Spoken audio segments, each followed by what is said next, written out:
스가랴 성전 제1부를 보겠습니다. 1부 성전 재건과 이스라엘 회복. 그래서 이 말씀들은 1장부터 8장의 말씀을 일부라고 이렇게 지칭하고 있죠. 여러분들 이제 지금 다 공부를 완성했으니까 2부는 9장부터 14장에서 메시아가 도래 이렇게 나오잖아요. 이렇게 지금 앞에서 공부를 했으니까. 자, 이제는 성경을 좀 보시면서 해야 될 때가 됐죠.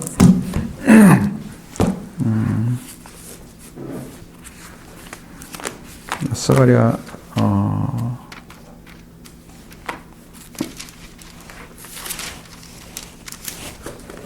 9장 1절부터 6절의 말씀 제 읽어보도록 하겠습니다. 다리오 왕 제2년 여덟째 달에 여호와의 말씀이 이또의 손자 베가랴의 아들 선지자 스가랴에게 임하니라. 이르시되 여호와가 너희의 조상들에게 심히 진노하였노라. 그러므로 너는 그들에게 말하기를 만군의 여호와께서 이처럼 이르시되 너희는 내게로 돌아오라. 만군의 여호와의 말이니라. 그리하면 내가 너에게 돌아가리라. 만군의 여호와의 말이니라.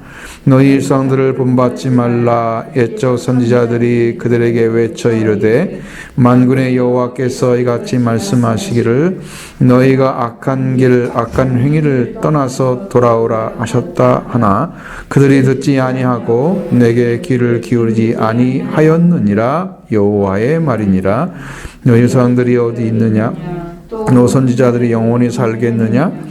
내가 너희 종 선지자들에게 명령한 내 말과 내 법도들이 어찌 너희 조상들에게 임하지 아니하였느냐? 그러므로 그들이 돌이켜 이르기를 만군의 여호와께서 우리 길대로 우리의 행위대로 우리에게 행하시려고 뜻하신 것을 우리에게 행하셨도다 하였느니라. 아멘. 1절에서 6절의 말씀이 이제 회개의 촉구라고 나와 있죠.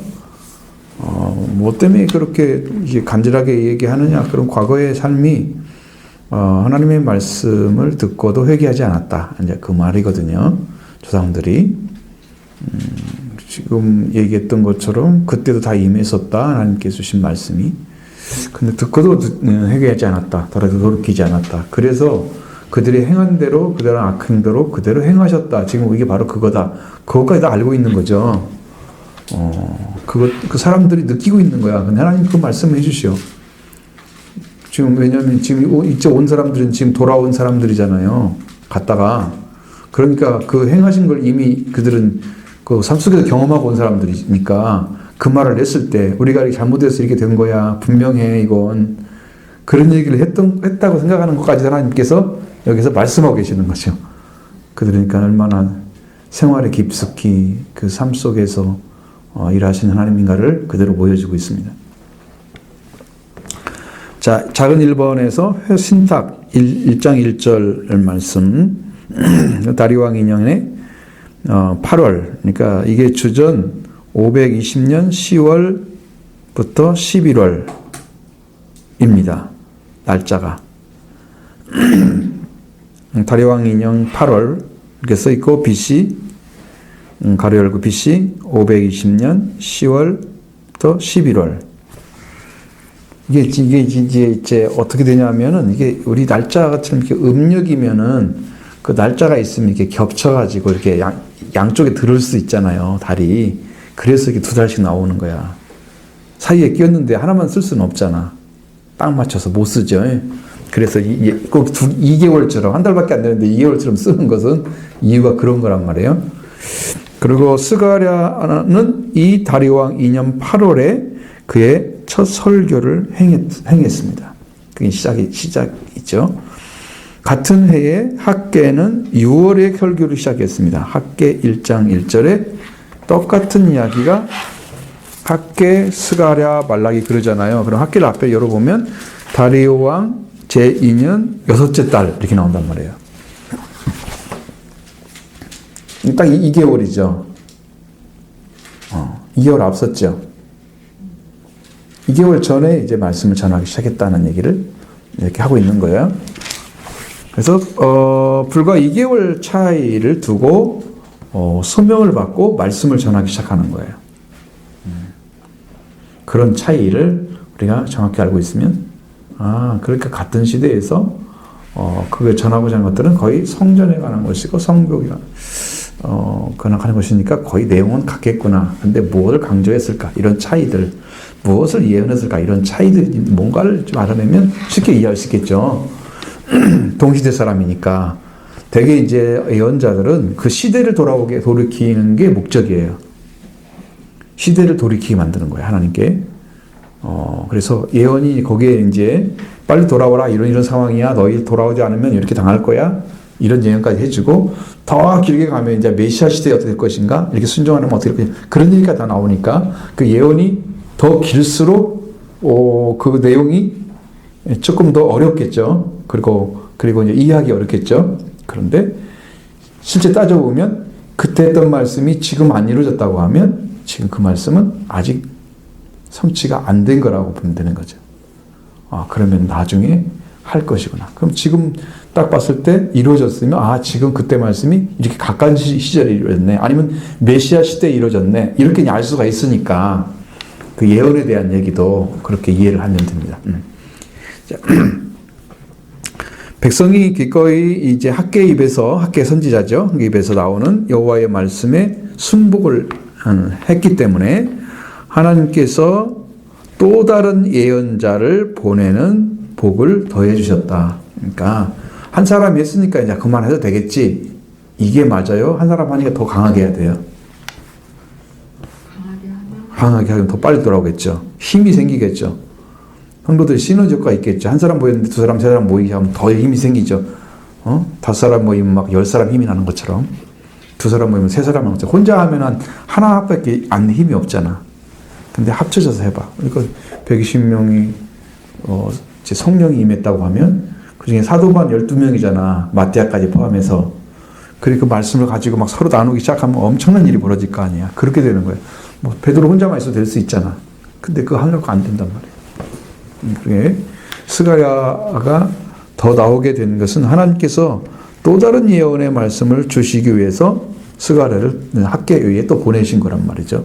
그러니까 많은 말씀을 가지고 하나님이 임하여 오시면 하나님의 능력도 그 같이 와서 또 거기에 대한 경고, 그다음에 위로의 또 새로운 메시지, 그 미래를 위한 예언의 말씀까지 포함해서 다 주면 그들이 엄청 힘을 얻겠죠. 그래서 그들은 이 말씀이 필요했던 거예요. 학계는 상당히 현실적인 거예요. 진짜 나무를 자르다가 성전을 지으라고 얘기하는 거예요. 근데 미래에 관련된 얘기는 거의 안 나온단 말이죠. 여기 스가랴가 그래서 중요한 위치를 점하고 있는 거예요. 그래서 이제 여기 보면은 가진 것을 잘 쓴 자는 더 많은 것을 받는다. 성경에도 우리가 순종하면은 더 많은 걸 축복해 준다고 그러잖아요. 복을 더하시고 은혜를 더하시고. 풍성한 은혜가 있는 때는 사람들이 많은 은혜를 받을 때 풍성한 은혜가 있어요.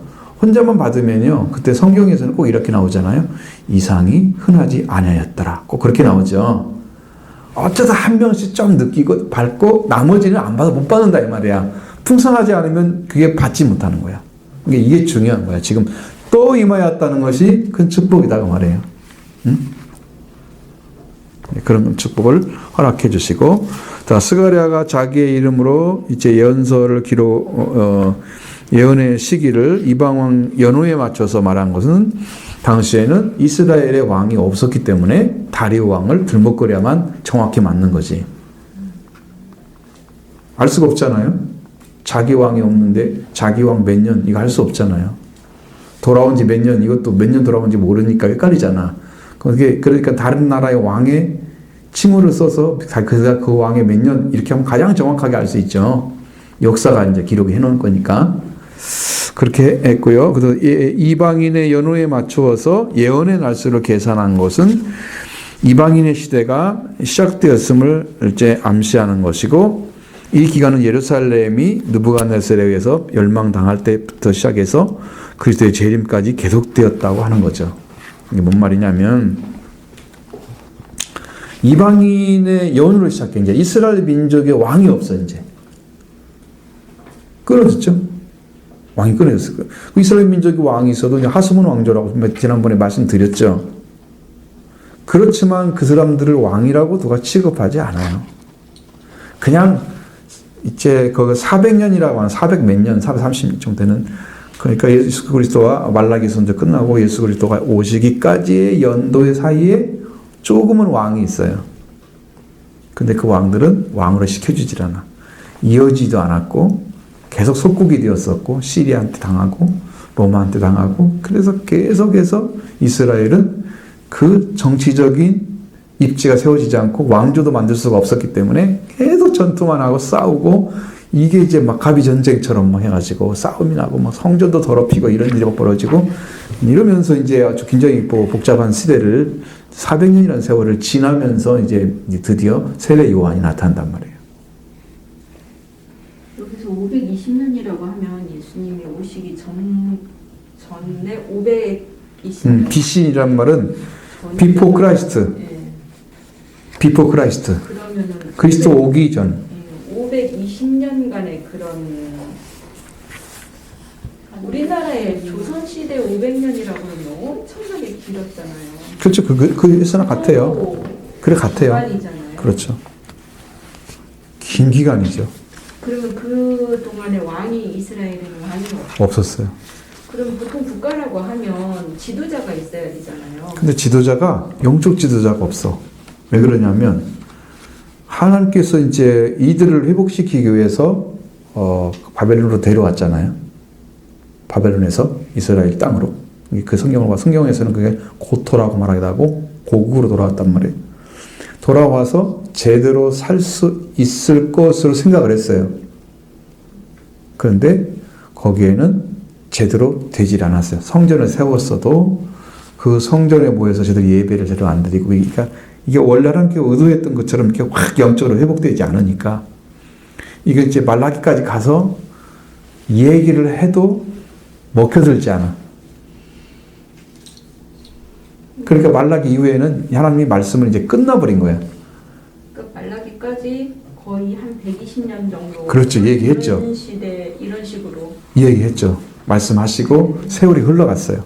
그래도 안 되고. 그렇게 선지자가 끝나니까 이 사람들이 이제 율법을 가지고 이걸 갖다 선배하면서 이러면서 장로들 전통을 만들어 갔던 건데, 그건 성경이 나와 있는 율법이 아니고 구전율법이에요. 모세를 통해서 내려온 얘기를 글로 써서 만들어버린 거예요. 탈무드인데 거기를 더 많은 것을 얹어가지고 거기서 해석을 한 게 계매라는 게 있고, 그렇게 해서 점점 그 구전율법이 이 성문율법, 그러니까 글로 써진 율법과 대등한 위치에 갔다가 나중에는 그 구전율법이 더 높은 위치에 올라가면서 이 성문율법을 버리는 거죠, 이스라엘 사람이. 그렇게 하면서 똑같은 성경 위치에 있어도, 우리는 부모를 공경하라 예를 그러면은 부모를 공경하는 건 따로 있고 내가 하나님께 드리는 건 따로 있어야 되잖아. 근데 여기 고르반 그러면 내가 부모에게 드릴 걸 하나님께 드렸어. 그럼 너 부모도 안 줘도 돼. 구전율법은 그렇게 돼 있단 말이야. 그래가지고 이 하나님의 말씀을 지들이 만든 전통으로 깨트리는 거야, 자꾸. 예수님이 그걸 지적을 하잖아요. 그렇게 하면서 그것이 이제 율법 시대로 들어가는 이제 전초전이 시작된 거야. 예언자가 끝나면서. 그리고 랍비들이 많이 나오죠. 그 시대에. 지금 이런 상황들을 이제 우리가 이제 생각해 보면 여기에서 우리가 발견할 수 있는 것들은 뭐냐면은, 자, 이방인은 연호 썼다고 그랬죠. 그 말은 이제는 왕을 주지 않고 이방인을 중심으로 한 어떤 신앙이 전개될 것이라는 것을 지금 예시를 해준다고 말해요. 여기서. 왕은 없으니까 이스라엘은. 그걸 얘기하고 있고, 거기 그 이방인의 연호에 맞춰서 날수를 계산한 것은 이방인 시대가 됐다. 이제는 이스라엘이라는 사람들은 여러분들이 마태복음 읽어보면 뭐가 나와요? 바벨론 이전에 누구 하다가 바벨론 이후에 누구, 그리고 그리스도가 연결되잖아요. 이 혈통은 연결이 돼 있어요. 근데 왕은 아니야. 그걸 아셔야 돼. 그렇게 다르니까. 그래서 이것이 이제 이방인의 시작되는 것이고, 또 한 가지는 이 기간은 예루살렘이 느부갓네살에 의해서 멸망당할 때부터 시작해서 그리스도의 재림 때까지 계속된다는 거야. 지금 이스라엘 왕이 없어진 지, 그때 없어진 데부터 지금부터 한 번도 세워진 적 없잖아, 지금까지. 다 이방인이 중심인 시대가 되어버렸어요, 이제. 이스라엘 나라 자체가 없잖아. 그럼 이스라엘 나라가 돌아왔을 때 왕은 없었어. 그러니까 대통령제 같은 건 총리처럼 이렇게 세워가지고 그런 정치체를 가져갔지, 왕은 더 이상 있지 않은 거예요. 이것은 이방인의 시대가 됐다는 의미죠. 예수님 재림까지 할 거예요.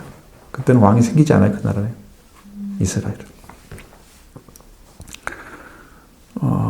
그렇고, 이제, 두 번째, 이 신탁이라는 말 썼잖아요. 작은 1번에 신탁이라는 말 말씀드렸죠.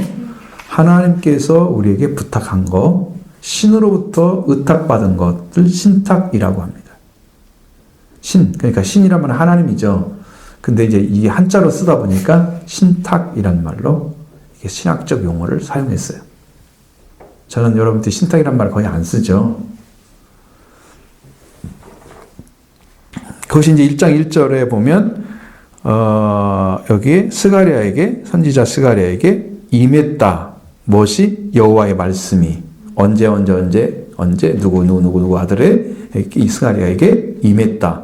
지금 하나님이 말씀이 임재하여 온 것을, 임재해 왔다는 것은 스가랴 혼자 너만 알고 있어. 이래서 온 게 아니고, 이것을 하나님께서 그에게, 의탁을 한 거야. 네가 이 말씀을 전해. 그래서 전하기도 하고 기록하기도 하고. 그걸 신탁이라고 하는 거예요. 자, 그 다음에 신탁을 받은 자라고 써있죠. 신탁을 받은 자 1장 1절. 또 여기는 이또의 손자 베가랴의 아들 선지자 스가랴. 이게 중심이죠. 이 사람이죠. 이 사람. 에스라 5장 1절이나 6장 14절에는 여러분 지난번 찾아봤어요, 전부. 성경 공부하면서 앞에서 스가랴가 이또의 손자로 불리고 있는 거, 그것도 확인했죠. 그 다음에 학자들은 스가랴의 부친인 베가랴가 젊었을 때 스가랴를 남겨두고 일찍 죽어서 스가랴는 할아버지인 이또에 의해서 양육받았다고 주장하는 사람이 있다 그거예요. 이렇게 해버리니까. 그래서 할아버지를 강조하는, 누구의 아들 누구 이렇게 하는데 되게 할아버지가 별로 안 나오는데 할아버지가 나와. 이또의 손자. 손자라는 말 안 써도 되는데 그 부분 그런까지 써서. 그래서 이것은 뭐냐면 에스라 5장 1절과 6장 14절에 베가랴의 이름이 나타나지 않은 사실로 증명할 수 있다는 거죠.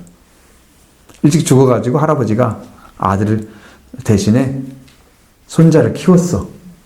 그래서 이또의 손자가 크게 나온 거고, 베가랴의 아들은 사실이니까 나온 거고, 그렇게 이해를 할 수 있다는 거예요. 히브리어에서 아들은 후손의 동의어로서 스가랴는 잘 알려진 저부와 관련해서 여기에 등장하고 있죠. 느헤미야 12장 4절에 의하면 이또는 스룹바벨과 함께 포로에서 귀환한 제사장이었습니다. 그리고 스가랴는 에레미야와 에스겔과 마찬가지로 제사장이자 선지자였다. 에레미야 선지자이고 에스겔 제사장인가 알고 있죠? 에레미야도 제사장이에요. 그러면 선지자예요. 에스겔도 그래요. 스가랴도 그러는 거예요. 그러니까 많은 사람들이 그냥 불렀던 사람도 있어. 세워준 사람도 있어요. 하나님께서. 미가 같은 사람 그냥 나오잖아요. 다는 아니에요. 이사야도 아니야. 이렇게 제사장인 사람들이 이렇게 이제 말씀을 받아가지고 전했던 사람들도 하나님 사용한다. 그러니까 그 필요한 때 그 사람들이 서 있는 거죠. 하나님께 말씀이 임재하여서 그들을 사용하고 계신데, 스가랴가 바로 그런 제사장이자 선지자였다. 근데 이것은 이또는 스룹바벨과 여호수아와 함께 예루살렘으로 귀환한 제사장 중 한 명이었다는 거죠. 그 중에 한 명. 이었는데 제사장 그게 아들에서 손자가 태어난 거죠. 이렇게 연결되고, 그 다음에 스가랴는 포로기 중에 태어났다. 포로기 중에. 거기 있을 때 돌아왔단 말이죠. 얼마 있어서 이제 살고 있었는데, 여전히 제사장의 핏줄은 그냥 흘러가잖아, 이렇게요. 연결되잖아요. 실제 핏줄로 연결되죠. 그러니까 제사장의 핏줄이 될 수밖에 없죠. 태어났으니까. 그리고 주전 520년에 스가랴는 어린 나이로 스룹바벨을 비롯한 다른 유대인들과 함께 유다로 돌아오게 됩니다. 520년이 어린 나이라는 게 이게 지금 몇 살인지를 잘 모르잖아요. 여기서 우리가요. 그죠? 이분이 몇 살에 말씀을 받았는지가 잘 나와 있지 않으니까. 그러니까 참 그게 어려워요. 나이를 추정한다는 게. 자기가 기록해 놓지 않으면. 그래서 하나님은 이 젊은 선지자를 통해서 고통받는 소수민족 유대인들에게 이제 말씀을 선포하게 하시는 거예요. 그러니까 여러분, 이게 여러분 에레미야가 어땠어요? 에레미야가 말씀 주면 뭐라 그래요? 나는 어리니, 응? 나는 말씀을 전할 수 없다 그러면 네가 어리다 하지 말라. 내가 너에게 입에 내 말을 넣어주지 않느냐고 막 이렇게 큰 소리 치시면서 그렇게 하시죠. 그러니까 어린 것 그런 거 안 따지세요. 아니 말을 너무 이해 못하는 정도는 아니겠죠. 아무것도 모르는데 그거 하면 다른 말 할 거 아니에요. 그 정도는 아니겠죠. 기본적인 어떤 소양은 다 있죠. 그렇게 하나님이 하시니까 어리니까 못하고 나이 먹었으니 잘하고 이런 것은 없어요. 응? 없어요. 왜? 하나님이 그때 필요하기 때문에 쓰시는 거니까. 그게 족하죠. 그걸로 감사하죠.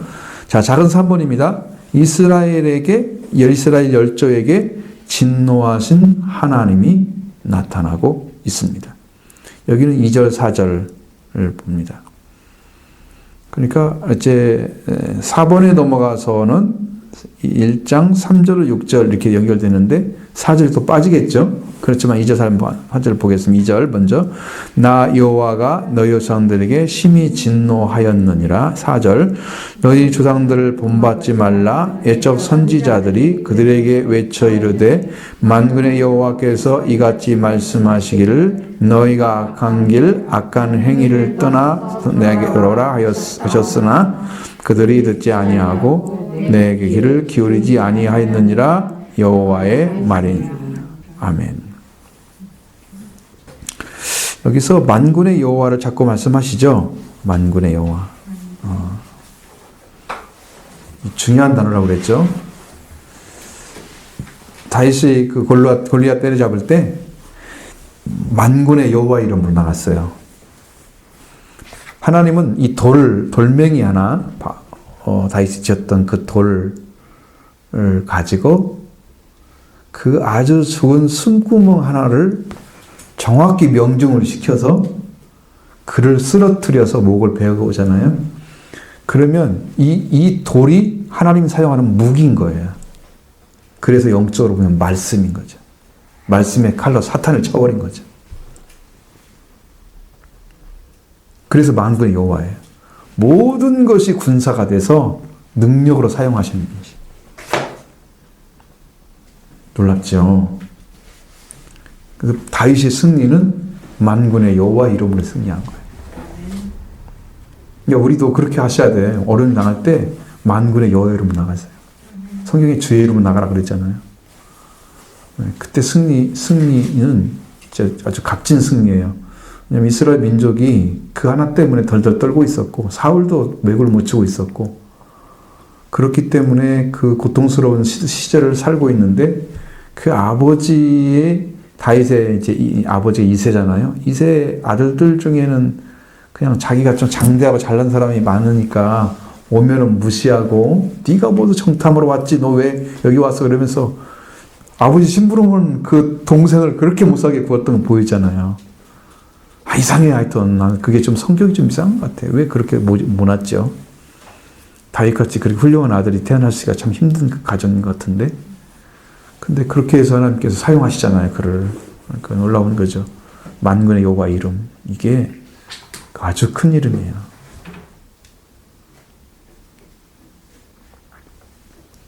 여러분 이제 하나님께서 이렇게 하실 거예요. 앞으로.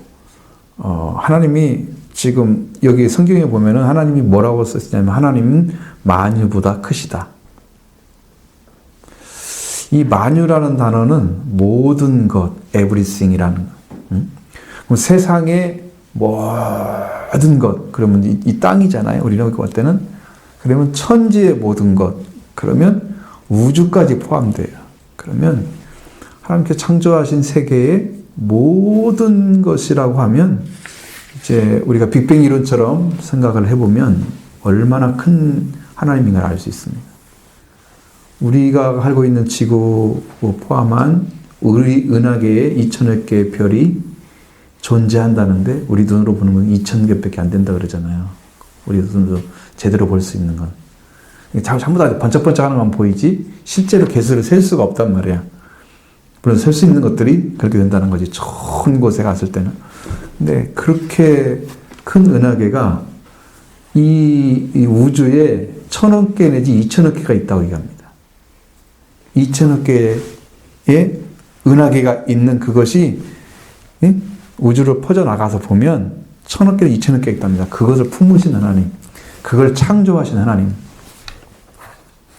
여러분 여기 달나라만 가도 뭐 엄청난 일이 난리가 나잖아요. 하나님 달나라만 가시겠어요?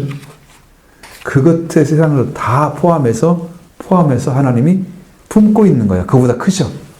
품고 있단 말이야. 크시니까. 그 하나님을 생각하면 여러분이 어떤 분을 믿고 있는 걸 알 수 있어요. 우리가 하찮게 생각해요, 자신을. 근데 하나님을 모르기 때문에 내가 하찮아지는 거야.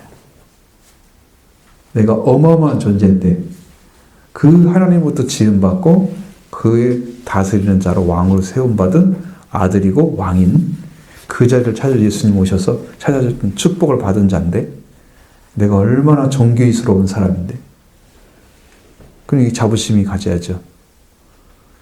그렇게 해서 예수님도 그러잖아요. 우리가 큰 자, 내가 큰 자가 되려면 젊은 자가 되라. 왜? 다른 사람보다 아래에 들어가서 이게 도와줘야 되기 때문에. 큰 사람만이 작은 사람을 품을 수 있다 그 말이잖아요. 마치 작은 자처럼 이렇게 하는 것은 내가 크다는 얘기죠. 크기 때문에 작은 자 밑에 들어가서 종처럼 사는 거예요. 그러니까 하나님은 우리의 모든 만물을 창조하신 다 품었음에도 불구하고 인간의 생명을 위해서 자기 인간의 몸을 가지고 이 땅에 오셔서 인류를 구원하는 하나님이 되셨단 말이에요. 예수 그리스도. 그러니까 이 복음은 여러분 상식 밖의 복음이에요. 상식을 알 수 있는 게 아니에요. 너무 크기 때문에. 우리 그 만군의 여호와라는 말 여기에서 그렇게 많이 쓰고 있는 이유는 이 말씀이 그렇게 중요하기 때문에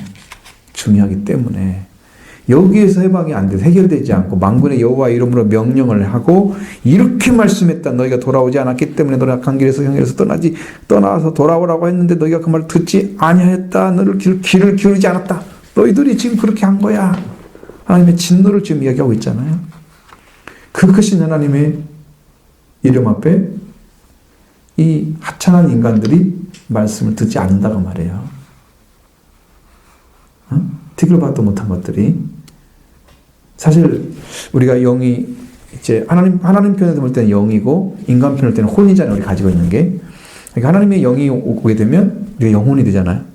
우리는 영혼이라고 부를 수가 있는 거죠. 자격이 되는 거죠. 그래서 하나님이 우리한테 영을 주지 않으면 우리는 혼을 가지고 있어도 이 혼은 멸망하는 거예요. 그래서 하나님은 사람을 티끌처럼 여겨. 노아 시대에 왜 버렸겠어요? 사람의 생명이 하나님 형상을 닮은 축복된 자인데 그냥 그 짐승과 함께 쓸어버리는 이유가 뭐예요? 하나님 없는 것은요, 티끌과 같은 존재예요. 하나님이 들어오면 창조주 하나님의 형상을 닮은 자로 회복이 되기 때문에 이는 존귀한 자예요. 쓸어버리지 않죠. 방주에 태우죠. 이렇게 다른 건데, 응? 인간이 만군의 여호와 이름으로 아무리 말을 해도 듣지를 않아. 이게 뭐 때문에 그럴까 그랬더니 생각해 보니까요, 하나님을 모르니까 하나님과 자기를 동등한 위치에 세우는 거야. 네가 한 말 나 별로 듣고 싶지 않아. 그렇게 이제 너와 나 사이에 되는 거야, 그냥. 응? 창조주와 피조물이 아니야. 이러면 말을 안 들어. 부모가 말을 안 듣는 자식은 어떤 마음을 가졌겠어요? 부모를 무시하는 마음을 가졌겠죠. 그렇지 않겠어요? 아니면 같은 위치라거나 대충 똑같은 의미가 하지 않겠지만 어느 순간에 내려놓는 것도 있겠지만 그렇게 쓰기 때문에 말을 안 들을 수도 있잖아요. 그럼 뭔 말이에요?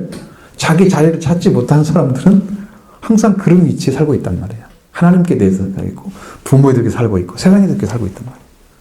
질서가 없는 거죠. 의식세계에. 질서가 없는 거죠. 질서가 잡혔다면 밑에 놓겠죠. 자기가. 아, 내가 이제 여기는 이렇게 있어야 되고 여기는 이렇게 있어야 되고 자기 자리를 알겠죠. 자기 자리를 잃어버린 사람들은 마음대로 터와서 자기가 있는 데가 지금 자기를 그렇게 보여줘도 괜찮은 것처럼 그런 아주 무식한 의식세계를 가지고 있는 거지. 자리를 못 찾은 사람들은 가장 무식해요.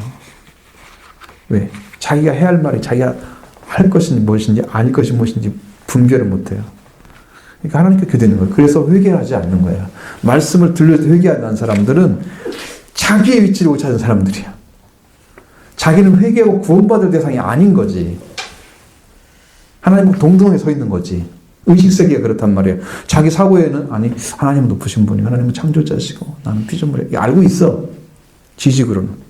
근데 자기 생각 속에서 그렇게 돼 있지만 이 의식 속에 내 안에 들어있는 내적인 부분에서는 순복하지 않아. 내려놓지 않아. 그래서 마음은 여전히 교만해. 하나님과 맞서 있는 거지. 이것이 깨트려지지 않으면 하나님을 순종하지 않습니다. 이 문제, 지금 이스라엘 백성들의 문제. 하나님이 그렇게 말씀하셔도 길도 기울이잖아. 귀한 게도 기울이잖아. 아픔이잖아요. 그들에게는 아픔이었죠. 그 이야기를 지금 하고 있는 거예요. 스가랴나 예루살렘 폐허가 되고 솔로몬의 지은 장엄한 성전이 무너진 것이 바로 이 반역과 죄의 결과라고 하는 것을 강조하고 있다. 그러면 우리 조상들처럼 여호와 하나님께 반역해서는 안 되고 회개해야 한다는 것을 호소하고 있는 거죠. 더 이상 물러설 데가 없는 거예요. 왜? 여기서 쫓겨나면 어디 가요? 있을 나라가 없잖아요, 이제. 이런 실패에는 유다의 죄의 결과라는 스가랴가 전하는 말씀이 호소력이 있었던 이유는 사랑하는 예루살렘을 어떻게 해요? 직접 멸망하는 것을 목격했죠. 66년 전, 지금 이제 여기 나온 데는 이제 여러분 이제 70년만에 돌아온다지만 좀 연수가 또 안 맞아요, 정확하게는. 그리고 이제 66년 전인 주전 586년에 멸망을 받잖아요. 거기 본 사람도 있을 거 아니에요. 또 본 사람 전해진 것도 들었을 거 아니에요. 돌아온 사람 중에는. 대부분 다 알고 있겠죠. 그래서 포로 생활을 경험한 사람들이기 때문에 이 이야기가 설득력이 있는 거야. 니네 죄 때문에 그런 거야. 이 죄는 뭐야? 하나님 말씀을 불순종하는 게 죄야. 안 두고 싶은 거. 억지로 끌려가고 싶지 않은 거. 좀 내 맘대로 살기 좀 놔둬요. 좀 하나님께 부탁 좀 드리는 거지. 멸망해도 괜찮으니까 뭐 그렇게 생각하고, 그러니까 우리가 얼마나 위험한 사고를 가지고 있는지, 하나님이 얼마나 작게 보이고 자기가 얼마나 교만한지 이것을 알게 되면 빵을 치겠죠. 그신 분 앞에 내가 이런 자리가 아니었는데 그걸 모르기 때문에 지금 그러는 거다. 그래서 여호와를 경외하는 자는요 생명나무를 얻은 거예요. 하나님을 그렇게 높이는 자리에 쓴 사람들은요 생명나무를 얻은 거예요. 축복받은 것이죠. 하나님이 지혜의 근원이시니 그분만 알게 되면 다 내려놓게 되는 거예요. 그분이 누군가를 모르기 때문에. 그래서 경외하는 자를 찾는 하나님 알게잖아요. 그 하나님 아는 게 지혜가 되는 거예요. 이런 부분들을 우리가 생각 안 할 수가 없죠. 이런 부분은 알 수 없고요. 그 다음에 이제 4번. 작은 4번에 당시 백성들의 회개를 촉구하는 부분이 나오고 있습니다.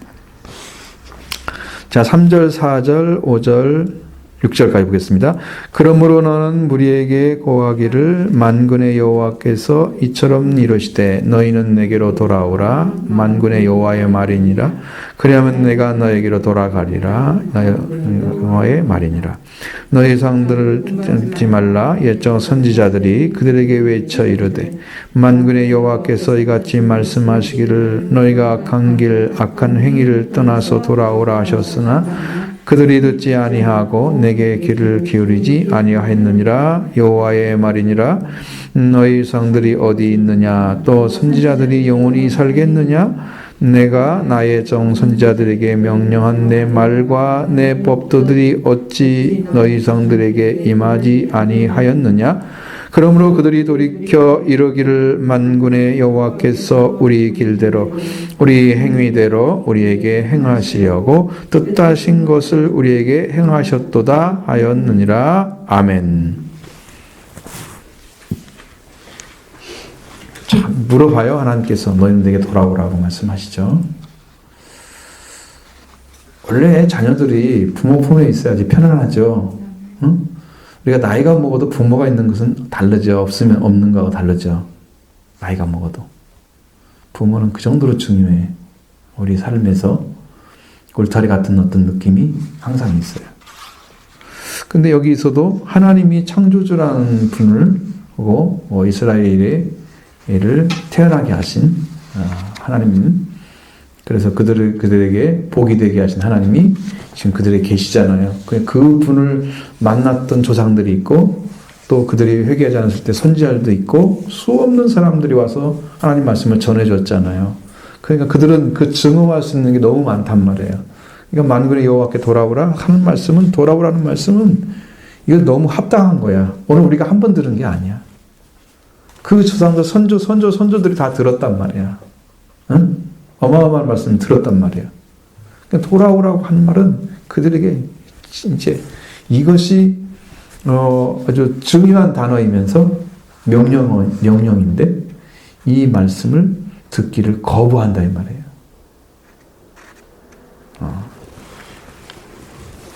촉구하는 부분. 왜 돌아오라고 그래요? 목적이 뭐예요? 너희가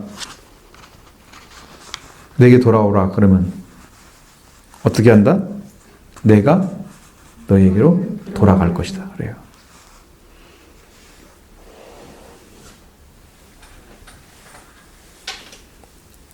그러니까 회개는 누가부터 해야 돼요?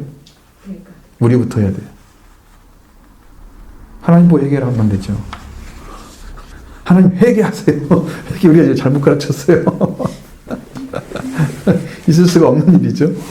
우리 하나님을 떠나놓고 누구한테 말해야 지금 얘기를 하는 거야? 하나님을 떠난 존재가 돌아와야지. 그러니까 자기가 돌아오니까 하나님이 그 자리에 계셨어. 하나님이 이미 돌아와 계신 거야.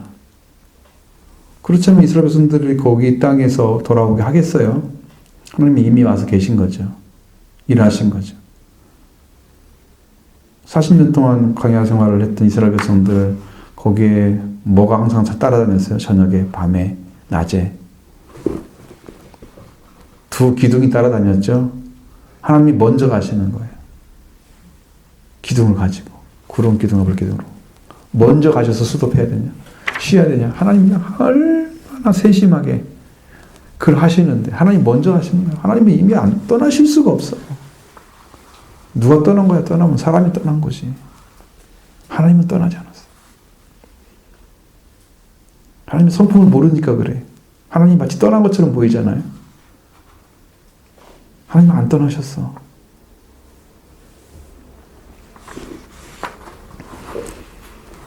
그들이 돌아와서 보니까 여호와께서는 그대로 계셨어. 그들을 기다리고. 마치 여러분들이 잃어버린 아들이 돌아올 때 탕자의 얘기처럼 아버지를 맨날 기다리는 사람이었고, 아들은 나가서도 지 마음대로 고통을 당하다가 돌아오면 겨우 돌아오는 상태예요. 이런 거 같은 거야. 하나님은 계속 기다리고 있었던 거지. 집 나간 아들이 문제인 거지. 아들이 떠난 거지. 아버지가 떠난 게 아니고. 그 다음에 돌아오라는 말씀을 3번이나 하시잖아요. 3절에 2번, 3절에 돌아오라고 계속 말씀하시잖아요. 그리고 악한 길, 악한 행위를 떠나서 돌아오라고 말씀하십니다. 지금 길이 악한 길이라면 하나님께서 명령하신 말씀대로 살아가지 않는 어떤 생활 방식이 다 악한 길이에요. 우상을 섬기다든가, 하나님을 명령하신 말씀 율법대로 안 지켜서 안식일을 안 지키다든가, 하나님께 제사를 제대로 안 드린다든가, 이게 더럽히는 거잖아요, 율법을. 그런 것이 이제 악한 길인 거죠. 우상을 섬기는 건 말할 것도 없잖아요. 다른 형상을 만들어 잘하는 것도 말할 것도 없죠. 악한 길이에요. 하나님의 명령에서 가는 길이 아니야.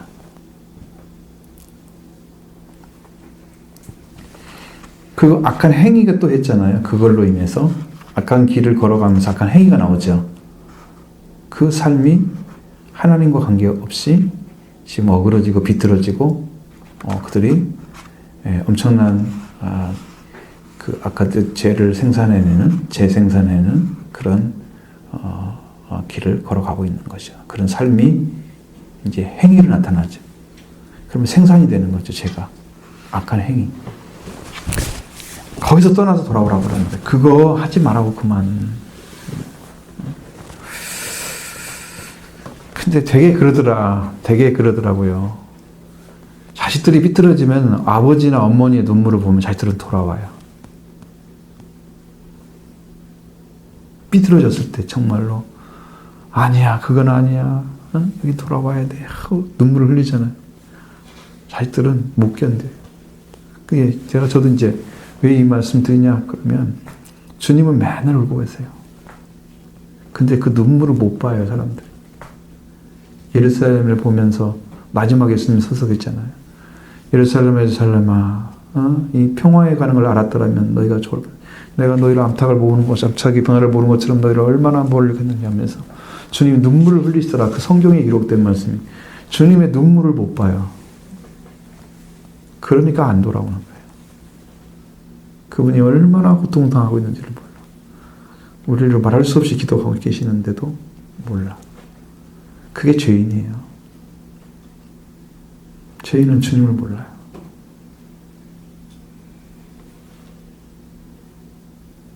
주님이 울으신단 말이에요. 주님이 지금.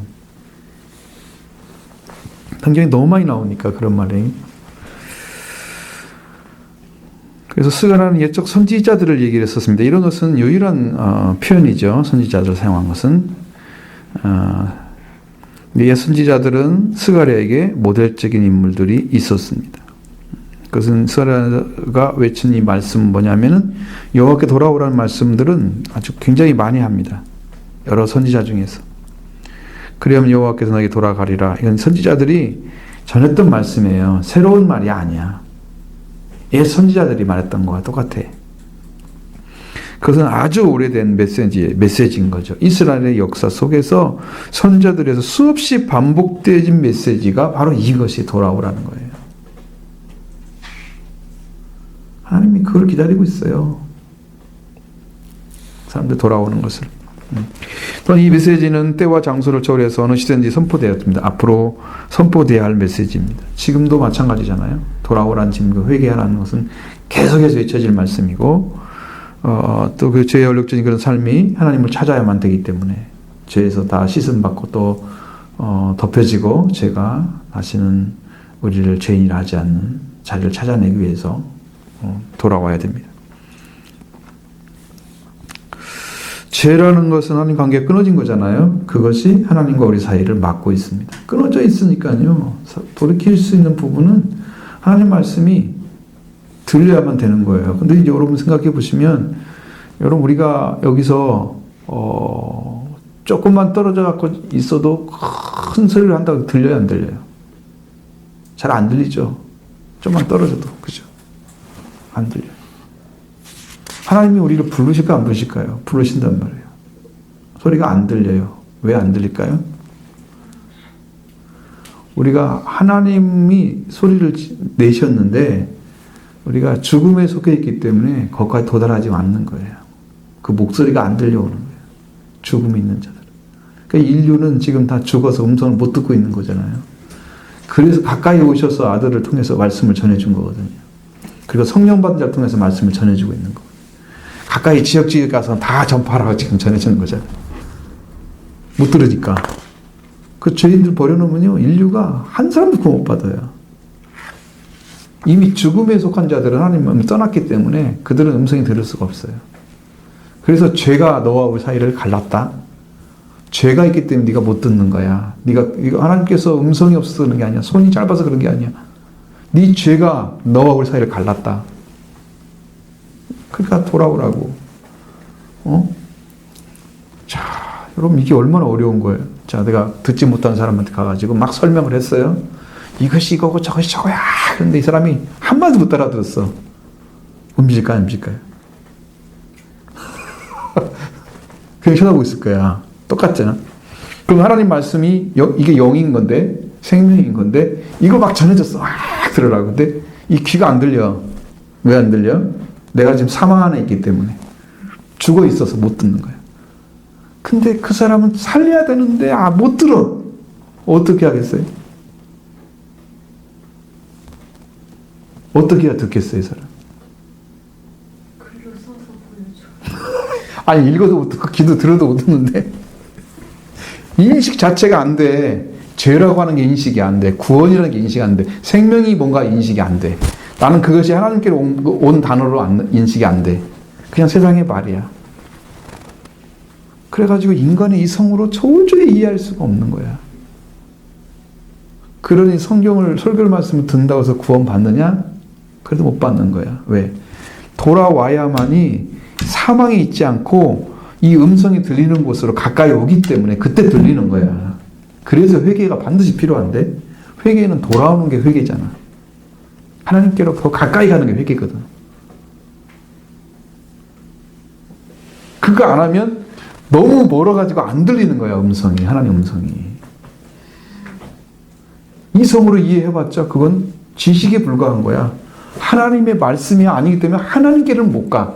그 말이 무슨 말인지 알지만 하나님께 가지는 못해. 내가 그 말을 가지고. 그게 말씀이 아니거든, 나한테는.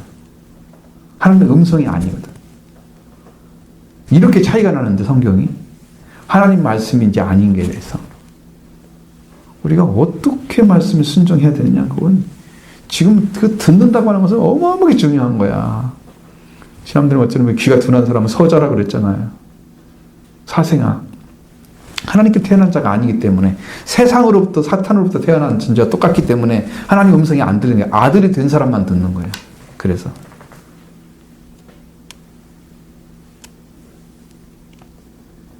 그러니 열심히 들으라고 지금 한 거잖아. 이렇게 빠지면 안 되지. 이렇게 안 나오면 뭘 듣겠어. 응?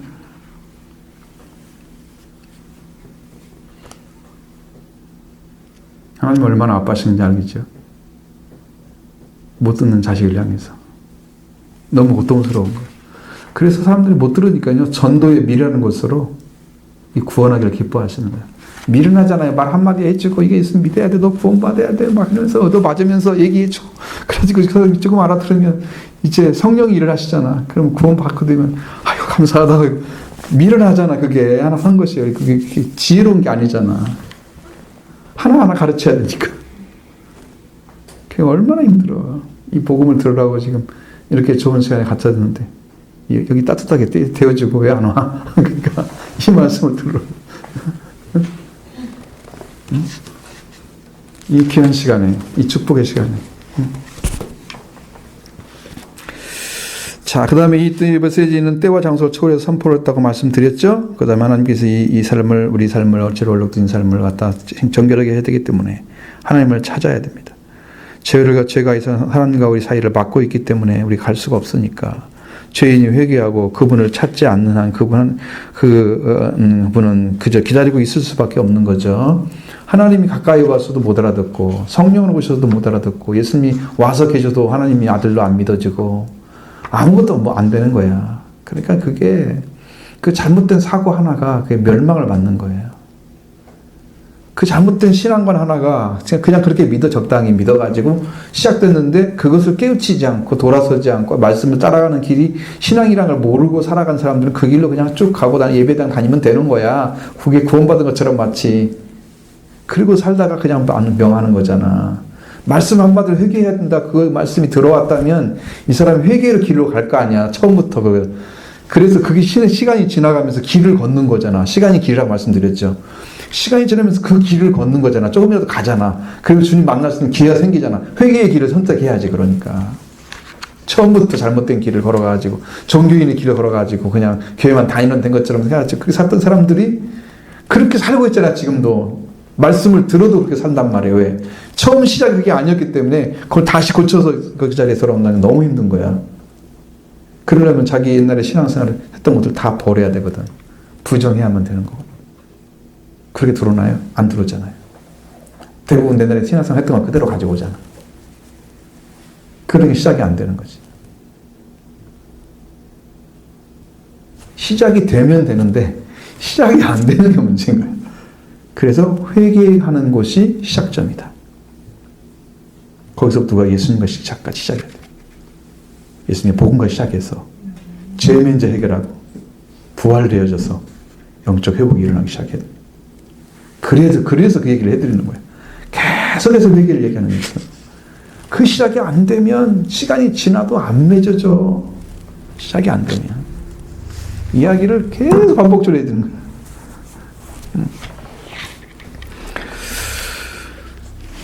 그래서 이 말씀은 단순히 회개하고 촉구하는 말씀이 아니고 이것은 더 나아가서 제 백성의 재회 그리고 재결합을 호소하는 하나님의 초청이라고 말하고 있습니다. 그냥 단순한 회개 이런 단어가 아니란 말이죠. 돌아오라는 얘기가 아니고 다시 만나야 되는 하나님을 그리고 다시 하나가 되잖아요. 재결합되잖아요. 이스라엘 백성이 원래 하나님 백성이었으니까 그것까지를 완전하게 만들기 위해서 회개를 촉구하는 거란 말이에요. 돌아와가지고 그게 완전히 됐으면 그만하고 또 망했겠어요? 선지자가 또 끊어졌겠어요? 말씀을 전해도 안 돌아오고 안 되고 안 되니까 새 약속을 딱 해놓고 나머지 입을 딱 닫아버린 거죠. 그래서 400년이 흘러갔단 말이에요. 어떤 하나님 하신 거잖아요. 어쨌든 그래. 그러나 이제 하나님은 우리가 아직도 죄인 되었을 때, 우리가 원수됐을 때 우리들 아들을 죽이셔서 하나님이 더불어 화목하게 만드신 것이 하나님의 사랑이잖아요. 하나님은 죄인들을 위한 죽음을 선택하시잖아요. 예수 그리스도를 통해서. 그러니까 죄인을 위해서 죽으시는 게 하나님의 사랑인 거예요. 착한 사람에 위해서 죽는 것도 할 수 있잖아요. 죄인에 죽는 사람도 있나요? 없죠. 본받을 사람도 아닌데 왜 그 사람을 위해 죽어? 왜 그 사람을 위해 희생하는 게 무슨 의미가 있어? 그러니까 죄인은 가치가 없는 거예요. 근데 사람들 보기에는 현이나 선이나 그런 사람들은 똑똑한 사람들은 위해서 죽으면 굉장히 가치 있는 것으로 생각을 해요. 그런데 예수님은 가장 가치 없는 인간 죄인을 위해서 죽으신 거예요. 그를 위해서 하나님과 화목의 관계를 만들려고 제사를 드린 거예요. 이게 진짜 은혜인 거죠.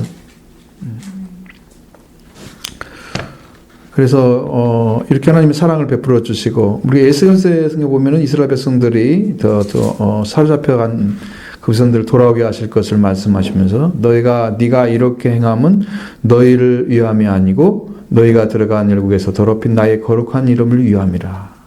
이게 있어요. 에스겔 36장 22절 32절에 동일하게 나와 있습니다. 하나님의 거룩한 이름, 열국에서 더럽힌 많은 나라에서 더럽힌 그 하나님의 이름을 더럽힌다는 거예요.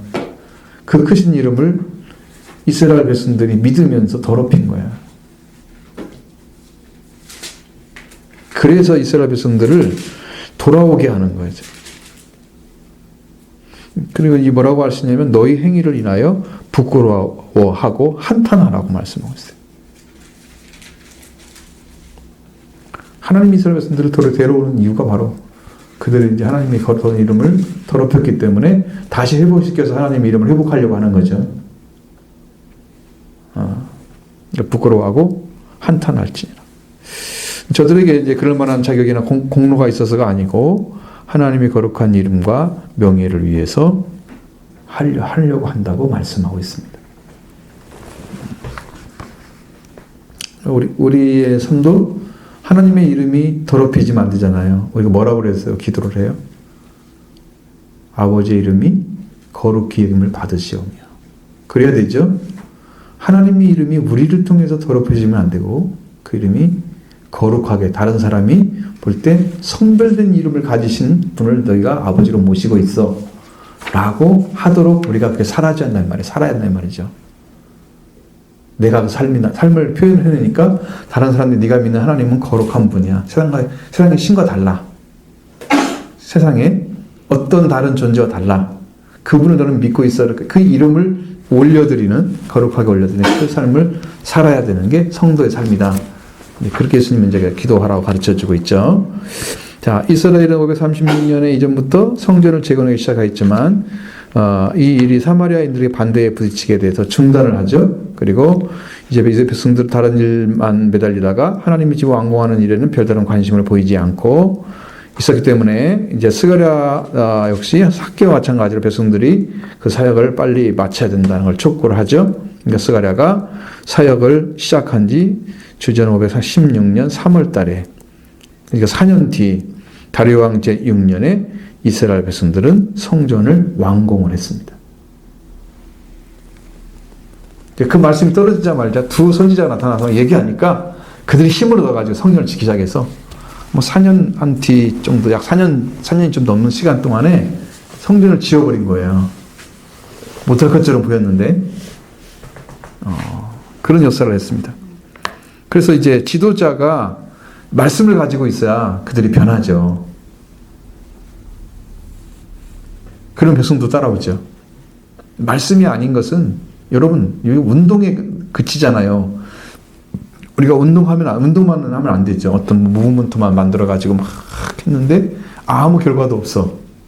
성전 재건해야 돼. 외쳤는데 성전 재건이 안 됐어. 그러면 이게 아무 결과가 없는 거잖아. 지금 이걸 했는데 이건 실제로 이루어졌다는 것은 어떤 의미냐면 하나님이 직접 와서 그들의 마음을 움직였다는 거야. 말씀을 전했는데 그 말씀이 하나님의 말씀이었기 때문에 사람들이 움직였다는 거예요. 그래서 성전을 지을 수가 있었던 거예요. 실제가 된 거예요, 말씀이. 이런 능력을 가지고 있어야 한다는 거예요. 우리가 지도자들이 가져야 할 것은. 그래서 모두가 변해야만 되는 거죠. 하나님 일을 할 수가 있다. 누구 탓하면 안 되고요. 우리가 지도자 때문이라, 그리고 백성의 탓이라고, 너 때문에 그래서 네가 못해서 그런 거야. 이렇게 외치하고는 안 된단 말이에요. 우리가 다 같이 하자. 이렇게 나가야지. 그죠? 말씀 가지고. 그래서 개인마다 모두 나의 잘못이라고 할 때, 내 죄라고 할 때, 그때 부흥이 오는 거죠. 영적인 부흥. 그때 일어난 거고, 하나님의 역사가 그때 시작됩니다. 그러니까 다른 사람이 이 문제 아니고, 나다, 나. 지도자도 나 때문이라고 그러고, 내가 잘못해서, 또 백성들도 내가 열심히 하지 못했다고 회개하면 하나님 일을 하시죠. 다른 사람이 아닌 거죠. 자, 5번, 작은 5번. 자, 여호와의 말씀이 임한다는 구절에서 본회에 6회 나옵니다. 본서에 6번. 이게 이 성경, 스가랴에서 6번 나오는데, 스가랴 1장 1절, 7절, 4장 8절, 6장 9절, 7장 1절, 7장 8절에 등장한다. 그랬죠? 자, 구약 전체에서 100회의 환상에 등장하는데, 예레미야가 24회, 에스겔이 50회. 에스겔이 진짜 많이 나와요. 환상이 굉장히 많이 나오는데. 근데 스가랴 말은 단순한 개인적인 견해가 아니고 하나님의 영감으로 기록된 것임을 강력하게 주장하고 있다. 그러니까 하나님이 함께 하시는 거죠. 그를 하셨고, 그 다음에 이제 묵상을 위한 질문 들어가죠. 거기서 써 있나요? 네. 1번. 스가랴에게 여호와의 말씀이 임한 때는 언제인가? 언제죠? 그렇죠. 정확하게 그렇게 해서 이제 쭉 보면 스가랴는 학계 말라기와 함께 포로기 시 이후의 선지자인데 그가 예언을 설정을 시작한 시기가 주전 이제 BC 520년 바사왕 고레스 칙령부터 제1차 포로 교환이 이루어져서 수르바벨과 느헤미야 대제사장 여호수아 등에 의해서 성전 재건 작업이 시작되었지만 그러나 사마리아 주변 그들의 방해로 성전이 중단되었을 때 그래서 이제 쭉 넘어오는 거야 이게 이제 저 갔다가 일로 쭉 넘어오는 거야. 그렇게 오래됐어.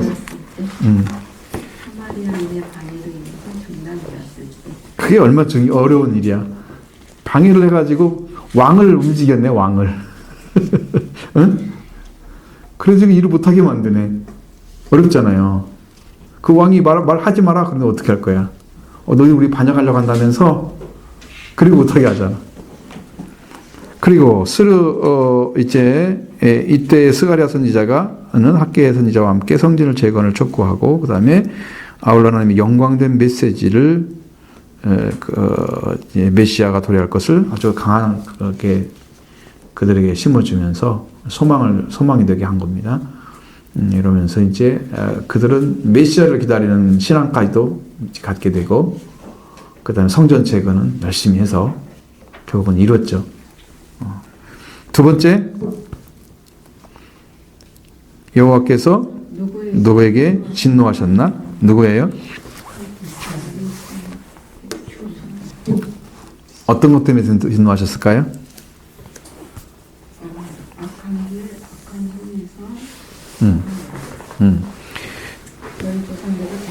자, 조금 그렇죠. 거기에 이제 성경대로 얘기하면 이제 그렇게 돼.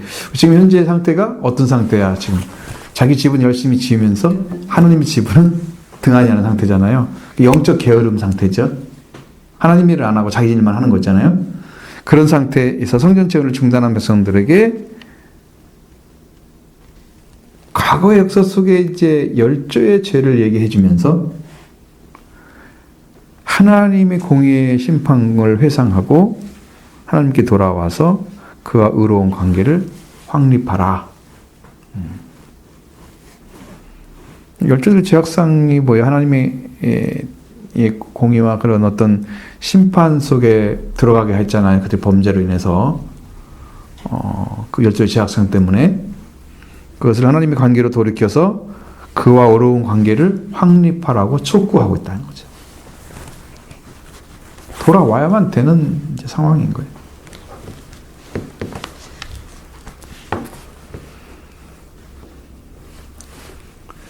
자, 3번. 하나님께서 이스라엘 백성에게 요구하는 것은 무엇인가? 또 그에 대한 하나님의 약속은 무엇인가? 정확하게 3절에 하나님께 요구한 것은 내게로 돌아오라. 하나님은 그 다음에 어떤 약속을 해요? 그러면 나도 너희에게로 돌아가니. 여기 3절을 보면 그 말을 진짜 많이 강조했어요. 만군의 여호와께서. 그렇죠. 그게 무려 3번이나 나와요. 한 절에. 놀랍잖아요. 얼마나 강조하는지를 알겠죠. 그 하나님은 모든 것이 군사가 되는 능력으로 사용하시는 하나님이시다. 돌멩이 하나도 골리앗을 쓰러뜨린 그 만군의 여호와. 그 권세가 크시죠.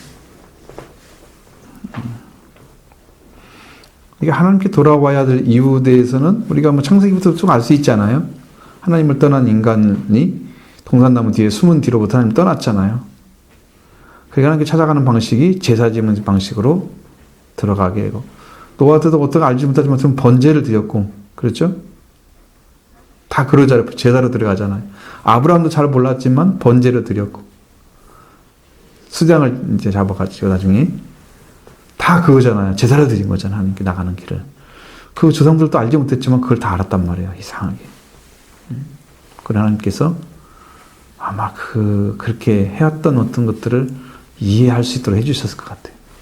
하나님께 나가는 길은 제사밖에 없다. 제사가 이제 회개하는 것과 연결되어 있죠. 왜냐하면 제물을 드리면서 이게 나 대신에 죄를 대신 지고 얘가 죽으니까 죄를 전가하는 거잖아. 그래서 나를 용서해달라고 드리는 거잖아. 그러니까 그것이 이제 회개와 연결이 되어 있습니다. 제사는. 그러니까 이제 내 마당만 밟고 너 이런 내 말을 듣지 않는다고 말씀하시잖아요. 제사를 열심히 드렸는데 마당만 밟아. 드렸으면 회개가 일어날 거 아니에요. 제사만 받고. 근데 그게 안 일어나? 그럼 마당만 밟은 거죠. 사람의 교훈으로 나를 가르치잖아. 하나님 말씀은. 하나님을 곁들이 경배하는 역할이 벌어지겠죠. 그래서 하나님께 돌아와야 된다는 의미는 하나님께 나가는 길을 가르쳐줘도 그 길 안에서 자유를 얻지 못하면 결국은 이제 제사가 그건데 그걸 통해서 하나님 관계가 안 만들어지면 이 사람들은 거기에 다른 길이 없잖아요. 하나님을 모르게 되면 이제 우상으로 가는 거예요. 그분이 크심이 완전하신데 그 완전하신 하나님을 모르게 되면 그 분의 속성이나 크심을 모르기 때문에 그 외에 다른 것들은 똑같단 말이에요. 그러니까 일반 신 믿고 있는 사람들은 하나님이나 니네가 믿는 하나님이나 여기랑 똑같다고 생각하는 거죠. 근데 이스라엘 백성들은 선택받은 자들인데 그들도 그런 세계에 살아 가버리는 거죠. 하나님을 모르게 되면 수없는 죄를 범해요.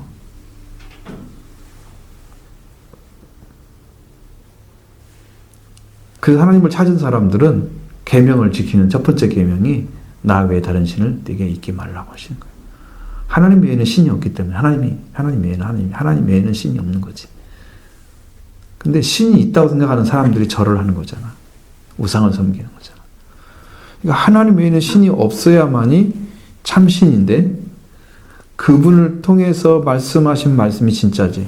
막 목석을 만들어 놓고 수없는 사람들이 거기다가 절을 했다고 해서 그 입을 열고 걔가 말을 해줬을까요? 한마디라도?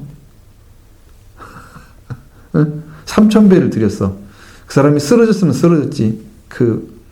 앉아있는 좌상 앉고 있는 불상께서 말씀하셨을까요? 살아있는 것 아니면 말을 못하죠. 그러니까 말을 못하죠. 그걸 믿고 있는 거잖아요. 얼마나 거짓된 거야. 절하지 말라고 그것에게. 그거 절한다는 것은 하나님 외에 다른 걸 전하는 내가 머리를 숙일 대상이 하나님밖에 없는 거예요. 우리는. 근데 그건데 머리를 숙이는 거야. 사람들한테 잘못했다고 하면 고개 숙이고 이거 무릎 꿇잖아요. 굉장히 좌절된 상태잖아. 자기는 굴복하는 것은. 근데 그 사람들은 밑에 있으면 당신 나 도와달라 이거잖아요. 지금. 우리가 그렇게 할 대상들은 하나님밖에 없다는 거예요. 성경이 말하는 것은.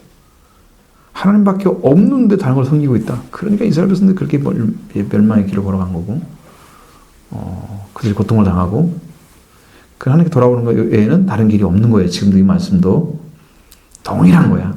처음부터 끝까지.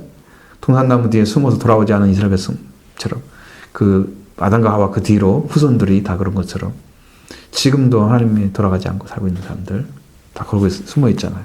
4번 스가랴가 회개하라는 요청으로 본서를 시작한 이유는 무엇인가? 자, 회개라는 것은 돌아오라는 말과 똑같다는 의미예요. 그건 뭘까요? 예전에 에레미야나 에스겔에 전했던 중요한 주제였기 때문에 회개가.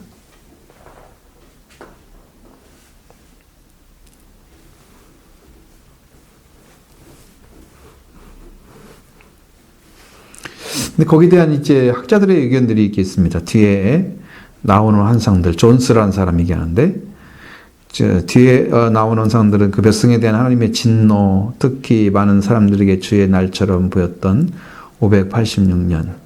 580년에 이스라엘이 망했잖아요, 유다가. 그때의 유다의 최후 멸망과 같은 보다 넓은 맥락 속에 두기 위해서 이 부분을 의도적으로 갖다 놓았다. 의도적으로.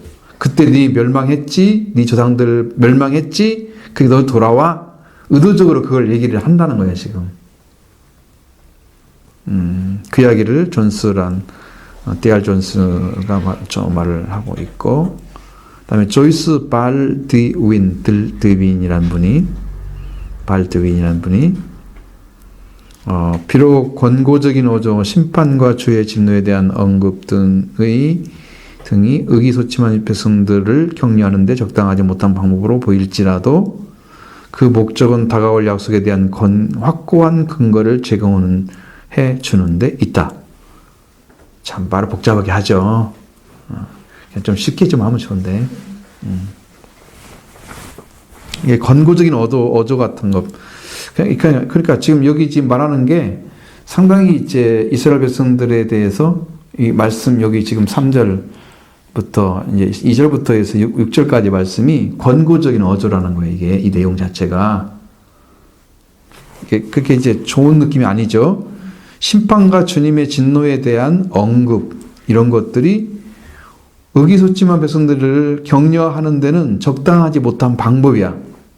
그렇게 보이긴 하지만 그 목적은 다가갈 약속에 대한 확고한 근거를 제공해 주는 데 있다. 돌아오지 않으면 안 되기 때문에 돌아온 다음에 하나님의 약속이 이루어지게 되면 그 백성들은 어떻게 해요? 살게 되죠. 근데 거기에 목적을 둔다는 거야. 지금 여기 이분의 이야기는 그렇게 한 거고. 자, 스가랴가 여인 활동을 시작했을 때 성전 공사는 이미 시작되었지만 그는 포로 생활과 그 원인을 배경으로 활동을 했다. 이 포로 생활은 조상들이 악한 길을 떠나 돌아오려는 하나님의 말씀을 거부한 탓이었다. 당연히 그랬었는데 이제 스가랴는 다른 세대에게 말하며 그들 과거로부터 배우라고 요구하고 있다. 조상들처럼 살지 말라고. 그거 배워야 된다. 그렇게 악한 길, 악한 행위에 돌아오지 않아서 너희가 지금 그렇게 당했던 거야. 예, 선자들이 얘기했던 것처럼 그 이야기를 해주는 거죠. 오늘날에는 어떤 교훈일까요?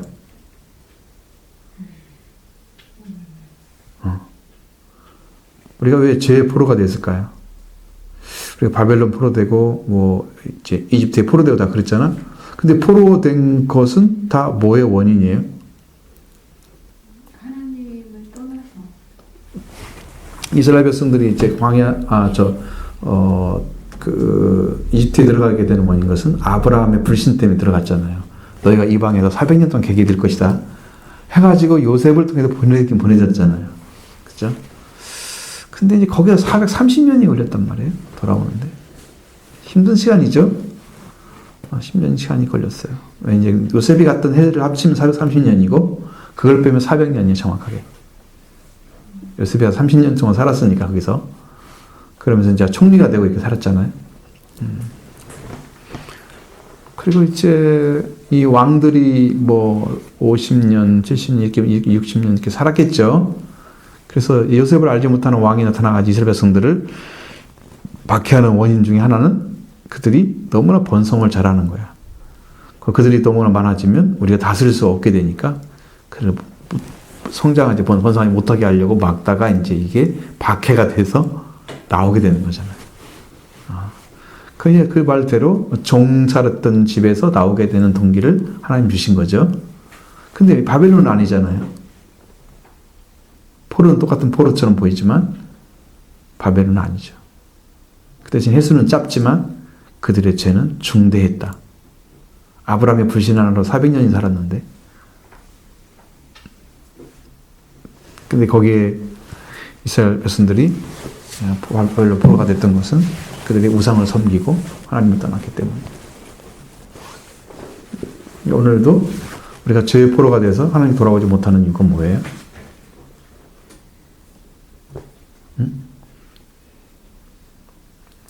하나님보다 세상이 너무 좋은 거야, 사람들이. 너무 갈수록 편해지고. 그러니까 왜? 쾌락과 그런 것들이. 그 즐거움이 거기 다 있어. 내가 누려야 할 즐거움들이 그 속에 다 있어. 좀 누리다 갈게요. 그리고 이제 좀 기다려달라고. 사람들이 이렇게 어렸을 때 믿었던, 유치원 다니면서 믿었던 이런 사람들이 내가 나이가 들어서 이제 할 일이 없어지면 근데 그때 오겠대? 그런 사람들이 더 있었어요. 그러니까 주님이 오시기 전에 와야 될 텐데 큰일 났네.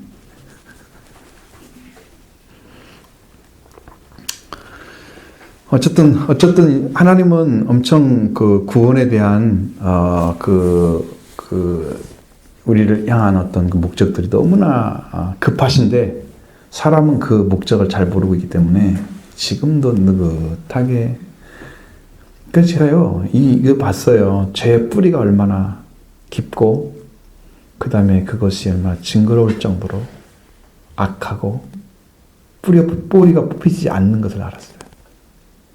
죄의 힘이 여러분이 강하기 때문에요. 걔를 이길 힘이 없어요. 그래서 죄를 주님이 씻어주지 않으면 사람은 씻을 수가 없게 돼 있어요. 그리고 죽음의 뿌리가 있잖아요. 사탄과 관계. 인간의 말도 사탄의 관계 속에서 말을 가지고 있잖아요. 하나님을 말을 떠난 상태에서 사탄의 말을 듣고 떠나가서 동산나무에 숨었잖아요.